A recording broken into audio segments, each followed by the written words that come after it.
حدیث نمبر 421 عائشہ رضی اللہ عنہ بیان کرتی ہیں رسول اللہ صلی اللہ علیہ وسلم کے پاس کپڑے کا ایک ٹکڑا تھا۔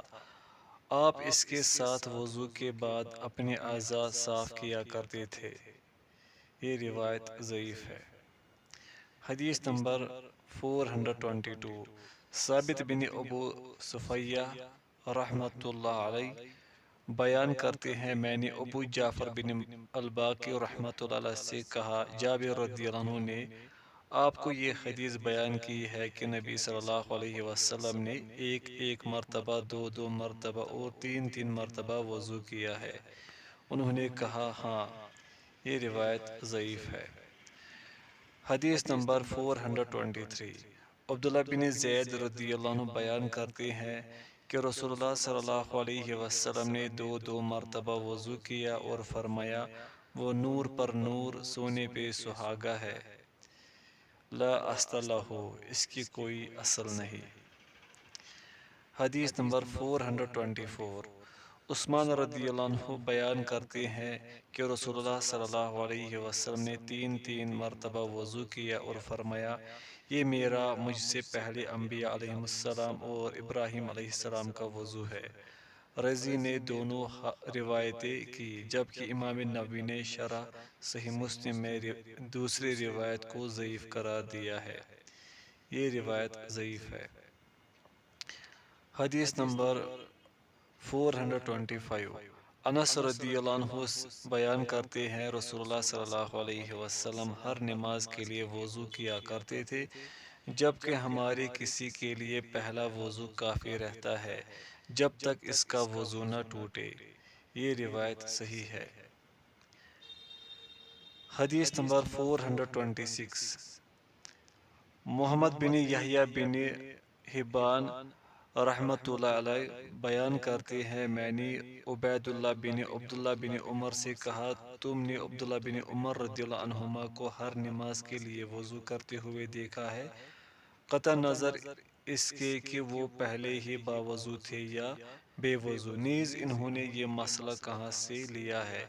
انہوں نے کہا اسماء بنت زید بن خطاب نے انہیں حدیث بیان کی کہ عبداللہ بن حنظلہ بن ابی عامر الغسیل نے انہیں حدیث بیان کی کہ رسول اللہ صلی اللہ علیہ وسلم کو وضو ہونے یا وضو نہ ہونے ہر دو صورتوں میں ہر نماز کے لیے وضو کرنے کا حکم دیا گیا، چنانچہ جب رسول اللہ صلی اللہ علیہ وسلم پر یہ گراں گزرا تو آپ کو ہر نماز کے وقت مسواک کرنے کا حکم دیا گیا اور وضو کا حکم ختم کر دیا گیا، البتہ وضو نہ ہونے کی صورت میں وضو کرنے کا حکم باقی رہا۔ راوی بیان کرتے ہیں عبداللہ رضی اللہ عنہ سمجھتے تھے کہ انہیں ہر نماز کے لیے نیا وضو کرنے کی استطاعت حاصل ہے، لہذا وہ مرتے دم تک اس پر عمل پیرا رہے۔ اس کی سند حسن ہے۔ حدیث نمبر 427 عبداللہ بن عمر بن عاص رضی اللہ عنہ سے روایت ہے کہ رسول اللہ نبی صلی اللہ علیہ وسلم سعد رضی اللہ عنہ کے پاس سے گزرے جبکہ وہ وضو کر رہے تھے۔ آپ نے فرمایا سعد یہ کیسا اسراف ہے؟ انہوں نے عرض کیا کیا وضو کرنے میں بھی اسراف ہے؟ آپ صلی اللہ علیہ وسلم نے فرمایا ہاں، کھوا تم نہر رواں پر ہو۔ یہ روایت ضعیف ہے۔ حدیث نمبر 428 ابو ہریرہ، ابن مسعود اور ابن عمر رضی اللہ عنہم سے روایت ہے کہ نبی صلی اللہ علیہ وسلم نے فرمایا جس شخص نے وضو کیا اور بسم اللہ پڑھی اس نے اپنا پورا جسم پاک کر لیا، اور جو شخص وضو کرے لیکن بسم اللہ نہ پڑھے تو وہ صرف اعضائے وضو ہی پاک کرتا ہے۔ یہ روایت ضعیف ہے۔ حدیث نمبر 429 ابو رافع رضی اللہ عنہ بیان کرتے ہیں جب رسول اللہ صلی اللہ علیہ وسلم نماز کے لیے وضو کرتے تو آپ اپنی انگوٹھی کو انگلی میں ہلاتے تھے۔ یہ روایت ضعیف ہے۔ حدیث نمبر 430 ابو ہریرہ رضی اللہ عنہ بیان کرتے ہیں رسول اللہ صلی اللہ علیہ وسلم نے فرمایا جب تم میں سے کوئی اس یعنی اپنی اہلیہ کی 4 شاخوں کے درمیان بیٹھے پھر اسے مشقت میں مبتلا یعنی جمع کرے تو غسل واجب ہو جاتا ہے، خواہ انزال نہ ہو۔ متفقن علیہ۔ حدیث نمبر 431۔ ابو سعید رضی اللہ عنہ بیان کرتے ہیں رسول اللہ صلی اللہ علیہ وسلم نے فرمایا، پانی غسل پانی منی کے نکلنے سے ہے۔ یہ روایت مسلم کی ہے۔ الشیخ الامام محی السنہ رحمۃ اللہ نے فرمایا یہ حدیث منسوخ ہے۔ حدیث نمبر 432۔ ابن عباس رضی اللہ عنہما نے فرمایا، پانی پانی سے ہے، یہ احتلام کے بارے میں ہے۔ ترمذی۔ اور میں نے اسے صحیحین میں نہیں پایا، یہ روایت ضعیف ہے۔ ام سلمہ رضی اللہ عنہا بیان کرتی ہے، ام سلیم رضی اللہ عنہا نے عرض کیا، اللہ کے رسول، بے شک اللہ حق بات سے نہیں شرماتا، جب عورت کو احتلام ہو جائے تو کیا اس پر غسل کرنا واجب ہے؟ آپ صلی اللہ علیہ وسلم نے فرمایا، ہاں، جب وہ پانی منی کے آثار دیکھے۔ یہ سن کر ام سلمہ رضی اللہ عنہ نے اپنا چہرہ ڈھانپ لیا اور عرض کیا، اللہ کے رسول، کیا عورت کو بھی احتلام ہوتا ہے؟ آپ صلی اللہ علیہ وسلم نے فرمایا، ہاں، تیرا دایاں ہاتھ خاک آلود ہو تو پھر اس کا بچہ اس سے کیسے مشابہت اختیار کرتا؟ متفقن علیہ۔ حدیث نمبر 434۔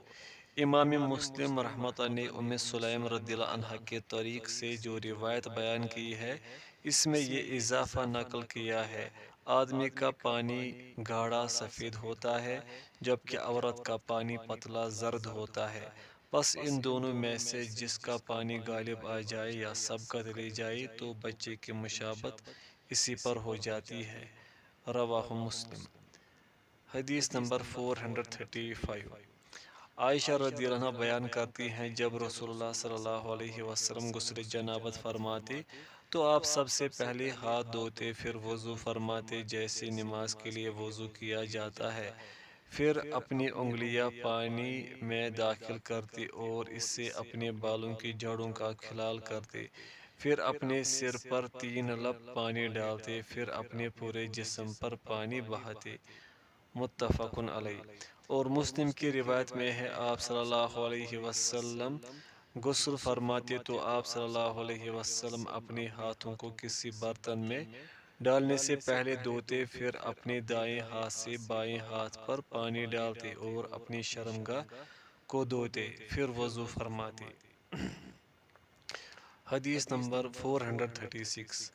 ابن عباس رضی اللہ عنہما بیان کرتے ہیں، میمونہ رضی اللہ عنہا نے فرمایا، میں نبی صلی اللہ علیہ وسلم کے لیے غسل کرنے کے لیے پانی رکھا اور ایک کپڑے سے آپ پر پردہ کیا، آپ نے اپنے دونوں ہاتھوں پر پانی ڈالا تو انہیں دھویا، پھر آپ نے اپنے ہاتھوں پر پانی ڈالا تو انہیں دھویا، پھر اپنے دائیں ہاتھ سے بائیں ہاتھ پر پانی ڈال کر شرمگاہ کو دھویا، پھر آپ نے اپنا ہاتھ زمین پر ملا اور اسے دھویا، پھر آپ نے کلی کی ناک میں پانی ڈالا، اپنا چہرہ اور بازو دھوئے، پھر سر پر پانی ڈالا اور سارے جسم پر پانی بہایا، پھر آپ صلی اللہ علیہ وسلم نے اس جگہ سے ہٹ کر پاؤں دھوئے، میں نے آپ کو کپڑا دیا لیکن آپ نے نہ لیا، پھر آپ صلی اللہ علیہ وسلم ہاتھوں سے پانی صاف کرتے تشریف لے گئے، اور یہ الفاظ بخاری کے ہیں۔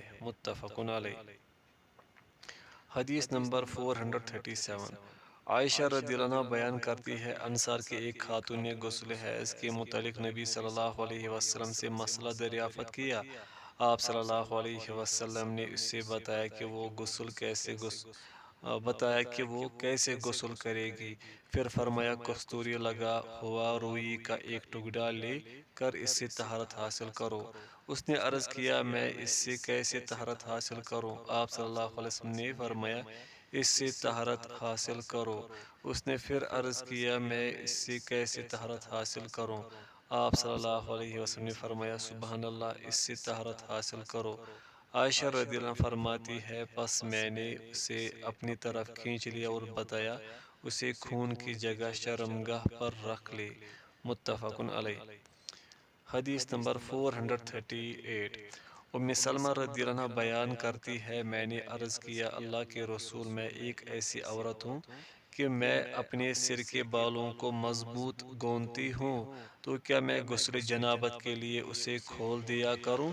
آپ صلی اللہ علیہ وسلم نے فرمایا، نہیں، تمہارے لیے یہی کافی ہے کہ تم اپنے سر پر 3 لب پانی ڈالو، پھر اپنے جسم پر پانی بہا لو، پس تم پاک ہو جاؤ گی۔ رواہ مسلم۔ حدیث نمبر 439۔ انس رضی اللہ عنہ بیان کرتے ہیں، نبی صلی اللہ علیہ وسلم ایک مد تقریباً 600 گرام ملی لیٹر سے وضو اور ایک سا 4 مد سے 5 مد تک پانی سے غسل کیا کرتے تھے، متفق علیہ۔ حدیث نمبر 440۔ معاذہ بیان کرتی ہے، عائشہ رضی اللہ عنہا نے فرمایا، میں اور رسول اللہ صلی اللہ علیہ وسلم ایک برتن سے جو کہ ہمارے درمیان ہوتا تھا غسل کیا کرتے تھے۔ آپ مجھ سے جلدی فرماتے تھے، حتیٰ کہ میں کہتی میرے لیے پانی رہنے دے، میرے لیے رہنے دے، جبکہ وہ دونوں جنبی ہوتے تھے، متفق علیہ۔